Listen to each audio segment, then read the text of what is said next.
Le procès de l'avion présidentiel et les équipements militaires a captivé l'opinion pendant 8 semaines. Entre condamnation lourde et acquittement marquant, il restera un moment fort de l'histoire judiciaire du Mali. Pour en parler, nous recevons Isiaka Tamboura, journaliste. Le gouvernement annonce la vente d'une tonne d'or prélevée sur le complexe minier de Loulo-Goungoto, exploité par Barrick Gold. Cette décision survient après des mois de tensions fiscales entre l'État et l'entreprise. L'Ukraine a peut-être subi sa pire attaque aérienne depuis le début de la guerre.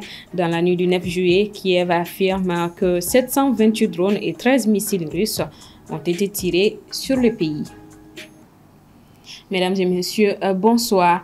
En cours depuis le 22 mai 2025, le procès de l'achat des équipements militaires et de l'avion présidentiel a connu son épilogue ce 8 juillet à la Cour d'appel de Bamako. C'est ainsi que 2 des 4 accusés présents aux audiences ont été condamnés, alors que les 2 autres ont été reconnus non coupables des faits qui leur étaient reprochés. Diana Samake nous remonte le fil de l'histoire. Le procès de l'achat de l'avion présidentiel et des équipements militaires est une affaire emblématique de lutte contre la corruption qui a secoué le pays pendant plusieurs années. L'affaire éclate suite à des soupçons de surfacturation et de détournement des fonds lors de l'achat d'un Boeing 737 pour la présidence et de contrats d'équipement militaire pour les forces armées maliennes. Un rapport du vérificateur général met en lumière des irrégularités majeures révélant un montage financier opaque et des milliards de francs CFA sortis des caisses de l'État hors de toute inscription budgétaire. Le montant global des surfacturations est estimé à environ 38 milliards de francs CFA. Classée sans suite à 2 reprises, l'affaire refait surface après août 2020 par l'actuelle transition. Des poursuites judiciaires sont alors engagées contre plusieurs personnalités civiles et militaires impliquées qui sont inculpées par la suite et placées en détention. Parmi les accusés majeurs figure Boire Fili Sissoko, ancien ministre de l'économie et des finances, Mahamadou Kamara, ancien directeur de cabinet de feu Ibrahim Boubacar Keïta, Soumeilou Boubé Maïga, ancien premier ministre et ancien ministre de la Défense. Ces derniers décèdent en détention en mars 2022, entraînant l'extinction de l'action publique à son égard dans ces dossiers, selon un arrêt de la Chambre d'accusation de la Cour suprême. Après des années d'attente, le procès s'ouvre enfin devant la Cour d'assises de Bamako le 17 septembre 2024. Cependant, il est marqué par de nombreux renvois. Le procès est initialement renvoyé du 17 au 24 septembre 2024. Il reprend le 9 octobre 2024, mais est à nouveau renvoyé samedi pour permettre l'audition de certains témoins cités dans l'affaire, en l'occurrence les anciens premiers ministres Moussa Mara et Oumar Tatamli, et l'ancien ministre en charge du budget, Madani Touré. 7 mois plus tard, soit en mai 2025, l'audience est de nouveau renvoyée en raison de l'état de santé de Boire Fili Sissoko. Malgré cet état de fait, il reprend et entre dans des phases cruciales. Le jeudi 3 juillet 2025, le parquet général présente ses réquisitoires, demandant la condamnation de Boire Fili Sissoko et 2 de ses co-accusés, à l'exception de Mahamadou Kamara. Le verdict final est tombé ce 8 juillet 2025 et l'ancienne ministre de l'économie et des finances est condamnée à 10 ans de prison ferme, assortie d'une amende de 500 000 francs CFA. Le colonel-major Nounda Bitao, ex-directeur du commissariat des armées, écope 7 ans et au paiement d'une amende de 300 000 francs CFA. Le général de brigade Moustapha Drabo, ancien directeur de la direction du matériel, des hydrocarbures et des transports des armées, et Mahamadou Kamara ont été déclarés non coupables. 5 autres accusés, toujours recherchés à l'étranger, ont été jugés par contumace à la réclusion à perpétuité, dont Moustapha Ben Barka, ancien ministre, et Sidi Mohamed Kanyassi, homme d'affaires. Bénéficiant d'un délai de 3 jours, la défense annonce introduire rapidement un pourvoi en cassation. Cela signifie qu'elle fera appel de la décision de la Cour d'assises devant la Cour suprême qui ne réexaminera pas les faits, mais vérifie si le droit a été correctement appliqué. C'est un procès donc qui a tenu le pays en haleine pendant plusieurs semaines et qui restera gravé dans l'histoire judiciaire du Mali. L'affaire de l'avion présidentiel et des équipements militaires a débouché sur des condamnations lourdes, des acquittements marquants et un message fort contre la délinquance financière. Pour en parler, nous recevons ce soir Issa Katamboura. Il est journaliste et il a suivi ce procès du premier jour jusqu'au verdict. Bonsoir à vous et bienvenue. Bonsoir madame, merci de m'avoir invité. Alors, je viens de le dire, vous étiez dans la salle du premier jour jusqu'au verdict. Dites-nous, qu'est-ce qui vous a le plus frappé tout au long de ce procès? Bon, j'étais dans la salle du procès, du premier round qui s'est passé l'année dernière, à ce deuxième round qui s'est passé cette année. Et donc, c'est un procès qui avait été bloqué l'année dernière en septembre, octobre, novembre, je crois, et qui a finalement repris cette année, qui a démarré le 22 mai dernier et qui a connu une vingtaine d'audiences pendant au moins 6 semaines, et avec 4 accusés présents et 5 autres qui sont sous le coup d'un mandat d'arrêt. Ce qui m'a le plus marqué, c'est que les condamnations et les peines qui ont été prononcées ont été un peu partagées. Et je pense que les peines ont été quelquefois jugées assez très lourdes, mais c'est un procès quand même qui a donné l'image de quelque chose de transparent. Les juges n'ont pas été, en tout cas publiquement, sévères. Pourtant, il y a eu beaucoup de débats contradictoires entre le ministère public, qui est la partie accusatrice, qui est ici accompagné par les contentieux de l'État. Et donc, ces avocats aussi qui étaient nombreux, qui ont pris tout le temps de défendre leurs clients, et même si quelquefois les débats ont été houlés, c'est un procès quand même qui donne l'impression d'être un procès transparent. Et tous ces accusés-là qui ont eu cette occasion de pas tous, mais 4 accusés qui ont eu l'occasion de se défendre. Et vous avez dit ce qui m'a le plus marqué. Ce qui m'a le plus marqué, c'est que c'est une première au Mali qu'un officier général de l'armée, notamment Noum Dabitao, a été condamné à une si lourde peine dans une affaire de gestion des affaires publiques. Et aussi le cas de Mme Boiré Fili Sissoko, qui a été jugée alors qu'elle était dans un hôpital en train de se soigner et donc qui avait à peine à pouvoir marcher. Donc c'était un peu marquant, chacun peut avoir un jugement personnel, mais bon, voilà. Hier, comment était l'atmosphère spécifiquement dans la salle d'audience? L'atmosphère était quasiment tendue et il y avait toujours cette guéguerre entre les avocats de la défense et le ministère public. Et le procès a duré toute la journée, on va dire, parce que de 9h30 jusqu'à 20h30, on était là. On attendait verdict par verdict, d'abord les peines pénales qui avaient été prononcées, ensuite les intérêts civils, puisque c'est comme ça que ça se passe dans une cour d'assises. Et d'ailleurs, il faut dire que c'est la dernière cour d'assises au Mali, suivant ce que prévoient aujourd'hui les nouveaux textes. Et donc, hier, ce n'était pas facile, c'était un soulagement d'une part pour ceux qui ont été acquittés, puisque parmi les 4 accusés, il y avait 2 qui ont été acquittés. Et il y a des autres qui ont été condamnés avec des peines que beaucoup jugent lourdes, lourdes compte tenu du contexte, compte tenu de conditions dans lesquelles les contrats qui leur sont reprochés ont été passés. Voilà. Est-ce qu'ils ont droit à des recours après ce verdict? Bien sûr, ils ont droit à se pourvoir en cassation pour contester les peines qui leur ont été infligées. D'après des informations que j'ai à ma disposition, les conseils des 2 personnes condamnées, notamment Mme Boiré Fili Sissoko à 10 ans de réclusion criminelle et Noum Dabitao, colonel-major, à 7 ans de réclusion criminelle, et aussi à payer des intérêts civils à hauteur de plusieurs milliards, notamment Mme Boiré, c'est qu'elle doit payer en partageant avec d'autres personnes qui ne sont pas présentes au procès. Ça va dans les 26 milliards à elle seule. Ensuite, on a Dabitao aussi qui doit payer quelque chose de 3 milliards 500, 3 milliards 600. Et donc, ils ont cette possibilité de se pourvoir et leurs avocats se préparent déjà à se pourvoir. en cassation pour contester et chercher à faire en sorte que le procès reprenne pour ce qui les concerne. Et qu'en est-il de la caution de ceux qui ont été acquittés? Les cautions leur seront reversées.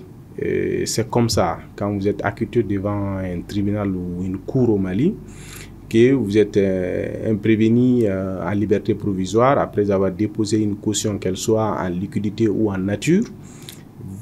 Dès que vous êtes acquitté, les dispositions sont prises au niveau des cours et des tribunaux afin que votre caution ou vos cautions vous soient restituées. Ça, il n'y a pas de doute là-dessus.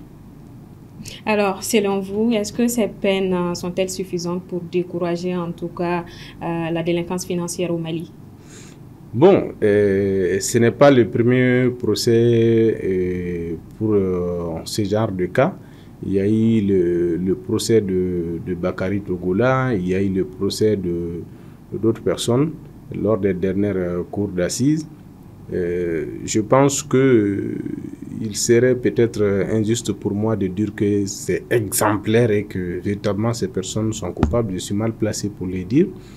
Mais je pense que tout procès fait en sorte qu'on apprenne quelque chose. Tout procès donne une leçon. Alors, on a été informé tout au long du procès par vous sur vos différentes pages des réseaux sociaux. Est-ce que réellement vous pensez que l'avenir de la justice ou de la gouvernance après ce procès est crédible? Bon, je pense que ce procès, comme d'autres procès, puisse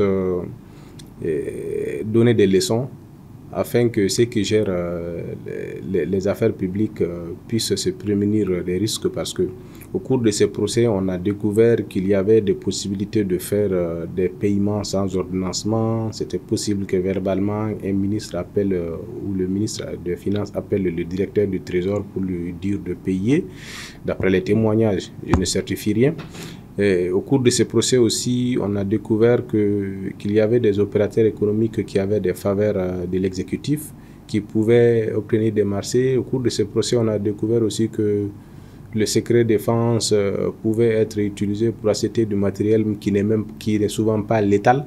Et donc, c'est peut-être une leçon que les gens vont apprendre. Mais il y a eu des procès, il y en a eu ce procès-là, il y en aura d'autres. Espérons que tout le monde comprenne que la probité morale est une qualité qui nous sauve nous aussi. Merci d'avoir répondu à nos questions. Merci, madame. Ce procès marquera donc sans doute un tournant dans l'histoire judiciaire du Mali, un verdict lourd de sens, mais qui laisse aussi place à de nombreuses attentes pour l'avenir de la gouvernance et de la justice dans notre pays. Sur un tout autre plan, le gouvernement prévoit de vendre une tonne d'or saisie sur le complexe minier de Loulo-Goungoto, insiste opéré par le géant canadien Barrick Gold. Cette décision intervient après plusieurs mois de tension entre l'État et l'entreprise sur fond de contentieux fiscal. Objectif affiché, relancer les activités minières et apaiser le climat social. Moussa Traoré nous en dit plus. Au Mali, le gouvernement franchit une nouvelle étape dans le bras de fer qui l'oppose au géant minier canadien Barrick Gold. Les autorités viennent d'annoncer la mise en vente d'une tonne d'or saisie sur le complexe minier de Loulo-Goungoto dans le sud-ouest du pays. Cette cargaison, conservée dans les coffres forts de la BCEAO, est estimée à plus de 107 millions de dollars, soit près de 60 milliards de francs CFA. Une somme importante destinée à plusieurs priorités: le paiement des salaires des travailleurs restés sans revenus depuis plus de 6 mois, le règlement des factures des sous-traitants, ainsi que le versement d'impôts dus à l'État malien. Objectif affiché, relancer rapidement les activités minières sur le site tout en désamorçant la crise sociale qui couvait. En janvier 2025, les autorités maliennes avaient suspendu les opérations de Barrick Gold à Loulo-Goungoto, reprochant à l'entreprise de n'avoir pas respecté certaines obligations fiscales. En réaction, Bamako avait saisi une partie de l'or produit et nommé un administrateur provisoire pour gérer temporairement le site. Cette décision, saluée par une partie des travailleurs et de l'opinion publique, marque un tournant dans la gestion des ressources naturelles du pays. Le complexe Loulo-Goungoto représente à lui seul près de 10% de la production nationale d'or dans un pays où le métal jaune constitue la principale source de devises. Mais l'affaire est loin d'être terminée. Barrick Gold conteste la légalité de la saisie et envisage de porter l'affaire devant les juridictions internationales. Pour le groupe canadien, cette situation constitue une menace directe sur ses investissements et sur la sécurité juridique du secteur minier. À Bourem, dans la région de Gao, la population est confrontée à une hausse des prix des denrées de première nécessité, une augmentation de 2000 francs CFA, voire plus sur certains produits. Aminata Keita. La flambée des prix des denrées à Bourem a débuté depuis la semaine dernière, mais c'est à partir de ce lundi que les grosses flambées ont été constatées. Elles concernent les aliments les plus prisés, utilisés au quotidien, avec des augmentations de 250 à 6 000 francs CFA en fonction des produits. Le sac de 50 kg de riz est passé de 22 000 à 26 000 francs CFA, le sac de mil de 12 000 à 18 200, le litre d'essence atteint désormais 1 500 contre 1 250 il y a quelques mois. Cette flambée entraîne une rareté des denrées alimentaires qui inquiète les habitants de Bourem. Selon plusieurs sources locales, la flambée des prix a été occasionnée par la mauvaise campagne agricole de 2024-2025, un manque de semences, la situation sécuritaire ou encore la crainte d'inondation en cette période d'hivernage. Les denrées alimentaires de première nécessité sont au-dessus de la bourse du citoyen lambda. Les prix ont flambé à cause du désenclavement, du mauvais état des routes, mais surtout de l'insécurité résiduelle. Les conséquences sont multiples et variées, à savoir la faim qui peut entraîner, la multiplication des déplacés, l'exode des bras valides et qui peut même encourager l'enrôlement des enfants dans des groupes armés. Pour certaines sources locales, c'est devenu une habitude à Bourem la flambée des denrées alimentaires. Ceux qui ont la possibilité de l'acheter sont à l'abri du besoin et ceux qui ne peuvent pas se débrouiller comme ils peuvent nous confie la société civile. Dans l'ensemble, les habitants tirent la sonnette d'alarme et appellent les autorités à réagir. L'accès à l'eau potable, essentiel à la vie et à l'éducation, est désormais une réalité pour l'école de Sibiri-Bougou. Ce mercredi 9 juillet, Canal+ Mali a inauguré un forage pour répondre aux besoins des élèves et de la communauté. Assetoumani Koulibaly y a pris part. L'accès à l'eau est un droit fondamental, essentiel au développement. Il est particulièrement primordial dans les communautés où les ressources sont assez limitées. L'inauguration du forage d'eau au groupe scolaire de Sibiri-Bougou par Canal+ Mali ce mercredi 9 juillet illustre en effet l'importance de l'accès à l'eau. Ce forage devrait désormais permettre aux élèves, corps professoral et population locale d'avoir accès à une eau potable et salubre. Elle est garante non seulement de l'hygiène et de la santé des élèves, mais aussi de leur concentration, de leur bien-être quotidien. Un point d'eau fonctionnel dans un établissement, c'est un gage de dignité, de confort et de meilleures conditions d'apprentissage. En plus du forage, 150 kits scolaires comprenant des cahiers et manuels didactiques ont été aussi remis aux élèves. Les impacts positifs de ces gestes ont été soulignés. Nous avons ouvert le nouveau chapeau dans notre école. Nous sommes contents, nous remercions Canal+. Nous allons bien nous en occuper. On va bien le tenir. Nous avons reçu des kits aujourd'hui. Ça va nous servir à travailler beaucoup et nous sommes vraiment contents pour le château. On va le tenir bien. Pour Canal+ Mali, de telles initiatives donnent la chance aux enfants de poursuivre leur apprentissage dans de meilleures conditions. Ce projet, l'initiative vient de la mairie qui nous a approchés, nous a expliqué les conditions de vie de certains étudiants, certains élèves plutôt, dans les différents établissements de la commune 4. Que le forage qui a été aménagé aujourd'hui est un forage autonome qui dispose de plaques solaires et de batteries qui permet de faire monter la pression d'eau vers la cuve de manière autonome. Les kits scolaires, nous en avons remis 150 parce que pour nous, il est essentiel de ne pas venir les mains vides aujourd'hui pour cette inauguration. C'est des équipements qui permettront aux étudiants de travailler et d'étudier dans les conditions optimales. À en croire les responsables de Canal+, d'autres projets du genre devraient voir le jour. L'objectif est d'appuyer les communautés, les accompagner pour une meilleure amélioration de leurs conditions de vie. Hors du continent, à Washington, 5 chefs d'État africains rencontrent Donald Trump pour un sommet inédit mêlant économie, sécurité et enjeux géopolitiques. Derrière les sourires diplomatiques se joue une bataille d'intérêts stratégiques. Ibrahim Babi nous en dit plus. Ils sont 5 présidents africains arrivés à Washington ce mercredi 9 juillet pour un sommet de 3 jours. Il s'agit de Bassirou Diomaye Faye du Sénégal, Joseph Boakai du Libéria, Brice Oligui Clotaire Nguema du Gabon, Mohamed Ould Ghazouani de la Mauritanie et Umaru Sissoko Embalo de la Guinée-Bissau, tous conviés par le président américain Donald Trump pour un dialogue de haut niveau. Objectif, renforcer le lien économique, sécuritaire et stratégique entre les États-Unis et l'Afrique francophone atlantique. Cette rencontre intervient dans un contexte géopolitique tendu où les puissances comme la Chine et la Russie étendent leur influence sur le continent. Pour Trump, il s'agit de repositionner les États-Unis comme un partenaire économique incontournable en misant sur le commerce et l'investissement privé. Le message est clair, moins d'aide, plus de business.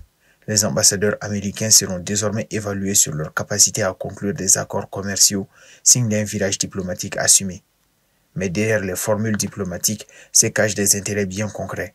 Les 5 pays invités, tous riches en minerais stratégiques comme le manganèse, l'uranium ou le fer, attisent l'appétit des grandes puissances.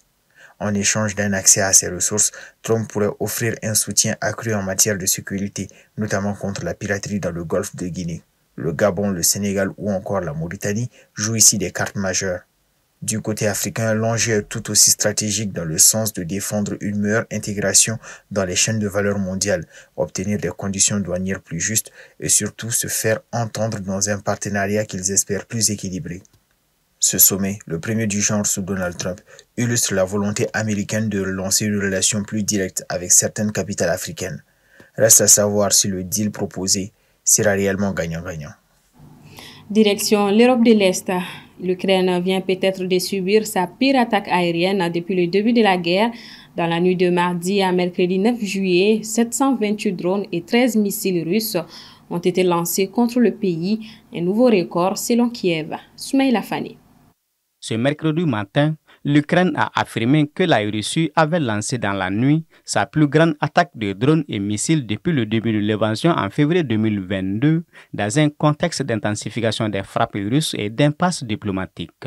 Cette nouvelle salve d'attaque intervient après que le président américain Donald Trump ait annoncé lundi envoyer plus d'armes à Kiev, principalement défensives, et accusé le lendemain Vladimir Poutine de dire des conneries sur l'Ukraine.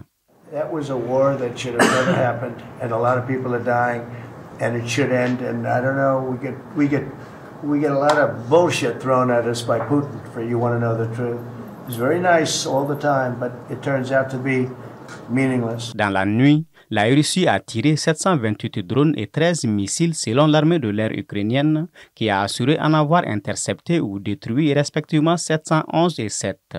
Les frappes nocturnes ont fait un mort dans la région ouest et 8 blessés dans celle de Kiev, Zaporizhzhia et Kherson au sud selon les autorités locales. Le président ukrainien Zelensky, qui est arrivé mercredi à Rome pour échanger notamment avec son homologue italien, le pape et l'émissaire américain, a dénoncé une attaque révélatrice du refus de la Russie de s'accorder sur un cessez-le-feu. Il a une nouvelle fois appelé à des sanctions sévères contre Moscou et son économie, notamment le secteur pétrolier qui alimente la machine de guerre de Moscou depuis plus de 3 ans. Côté russe, le ministère de la Défense a affirmé avoir visé et touché dans la nuit plusieurs infrastructures aéronautiques militaires en Ukraine, en plus d'avoir abattu 86 drones ukrainiens sur son territoire. Mardi, le Kremlin avait fait part de son mécontentement à la suite des promesses d'armement de Trump, intervenues à peine une semaine après une décision inverse de son administration, assurant que toute livraison de ce type favoriserait la poursuite des hostilités. Point final donc à ce 1945. Merci de votre constante fidélité. Bonsoir à tous.